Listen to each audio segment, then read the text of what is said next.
ஆனால் இதில் வந்து பார்க்கும்போது சார் டோட்டலாக வேறு மாதிரி இருக்கார். உடம்பு ஃபிசிக்கை மாற்றிட்டாரு, அவருடைய ஸ்லாங்கை மாற்றிட்டாரு. இந்த படம் சேயோன் வந்து மற்ற படங்கள்லேருந்து அவரை இன்னும் நெக்ஸ்ட் லெவல் எடுத்துகிட்டு போகணும்னு எதிர்பார்க்கலாமா? கட்டாயமாங்க. அது ஆக்சுவலாக வந்து இது ரஜினி முருகன் ஃபார்முலா. அவர் பழைய வில்லேஜ் ஃபார்முலாவுக்கு போகிறாரு. அது நல்ல விஷயம் தானே. வில்லேஜ் படங்களுக்கு எப்போவுமே ஒரு மினிமம் கேரண்டி இங்கே உண்டு. ஓகே. அதுவும் இந்த கதையெல்லாம் அப்படி லைட்டாக கேட்கும்போது நல்லா தான் இருக்குது. ஒரு ஊரில் முருகனே கும்பிட மாட்டாங்க, அப்படி ஒரு ஊர். அந்த ஊரில் விரும்மாண்டியாக உள்ளே வந்து முருகனை எப்படி கும்பிட வைக்கிறாருங்கிறது தான் கதை போல இருக்குது.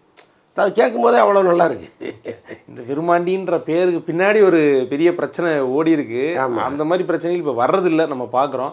இந்த படத்துக்கு அது மாதிரி எதுவும் பிரச்சனை வரும் வராதுன்னு நினைக்கிறேன். ஏன்னா விரும்மாண்டின் தலைப்பு கமல் வச்சதுனால பிரச்சனை. ஏன்னா கமல் வந்து நாத்திகர், அவர் ஒரு பெரியாரிஸ்ட்டு. விரும்மாண்டிங்கிற ஒரு குலதெய்வத்தின் பேரை வைக்கிறாரு, அது நாங்கள் விட மாட்டோங்கிறது தான் ஆரம்பித்தது இந்த பிரச்சனை. பட்டு சிவகார்த்திகேயனை பொறுத்தளவுக்கு அவர் வந்து நாத்திகர் இல்லைல்ல. ஸோ அதனால் அது பெரிய பிரச்சனையாகாது.